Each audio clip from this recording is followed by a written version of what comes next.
Lenovo pretty much makes everything in the mobile market, and once again they're getting into the Android tablet world. Here with us today we have the Yoga Tablet 8 and the Yoga Tablet 10. And as the name would imply with the Yoga brand, you can expect some interesting form factor to be involved with it as well. So we actually have the boxes here, but we actually have the units right here, and you can see both of these have their optional carrying cases with them. The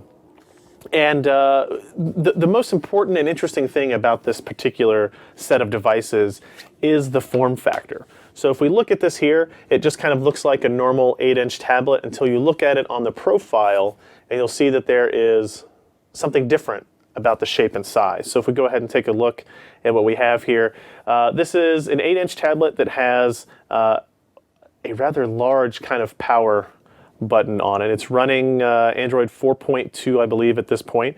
In terms of specifications, we're looking at a MediaTek 8125, 8389 quad-core 1.2 gigahertz SoC. It's using a 1.5 gigahertz PowerVR Series 5 XT graphics chip in it, though. The 8-inch is a 1280 by 800 resolution, and kind of unfortunately, the 10-inch also has the same 1280 by 800 resolution.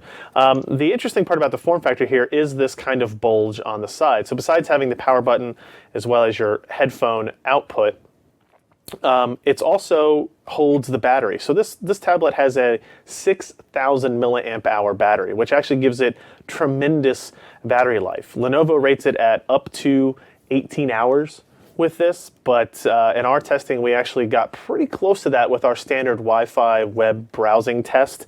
I think we got 15 hours with the 8-inch version of it. So now let's look at what the form factor kind of does in an interesting way, right? So what you get here is this kind of kickstand-like feature, which gives you several options on what you can do with the device. You can set it down on the table like this and kind of have it propped up a little bit, or you can use it as a stand in this traditional way, which actually lets you tilt it back to any number, kind of any angle there. And it's actually fairly stable even at small angles there. And it doesn't seem to lose its balance until we get to there. So it actually works pretty well if you're the kind of person that has a tablet and you want it sitting on your desk to watch a movie, or you're sitting it on the tray on a plane or something like that. This is absolutely perfect for that. It has two front-facing speakers down here for stereo sound, which I actually really do like a lot.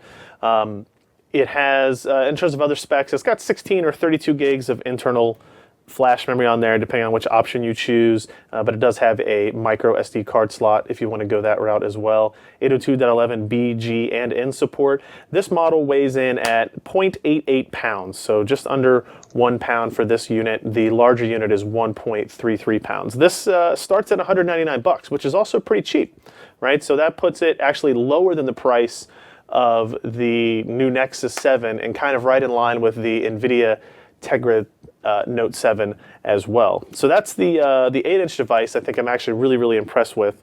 It's got front-facing, rear-facing cameras. They work okay. The interface is okay on it. It's not great. I would rather it be like a native Android-type device, but we don't always get what we want there. It's a little bit sluggish in some of our CPU performance and GPU performance metrics. If we kind of put it in line with kind of where the Tegra 3 SoC stood. Now the 10-inch version is larger, obviously, but it has some other quirks about it as well. This has an 8,000 milliamp hour battery instead of a 6,000 milliamp battery. But in our testing, the battery life was not nearly as impressive as the 8-inch. We got something close to 9 hours with this particular device. So a pretty steep jump down in terms of media consumption or web browsing battery life. Otherwise, the form factor is exactly the same. It still has the kickstand to it. It still has the flexibility to sit any way you want it to sit. This one is starting at $275.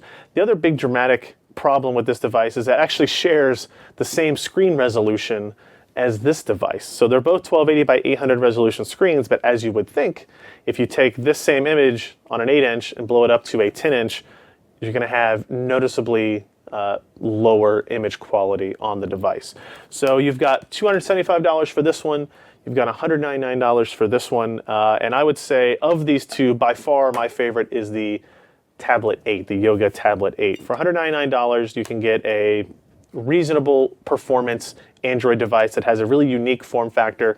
And I actually feel like, you know, if you want to use your Android tablet for reading, having this kind of tube shape on the side actually makes it a lot easier to hold. It actually puts the weight on a different location, the kind of force that you would normally have in a different location from your standard tablet if you were to hold it this way. So if you're interested in these, I'd highly suggest the 8 over the 10.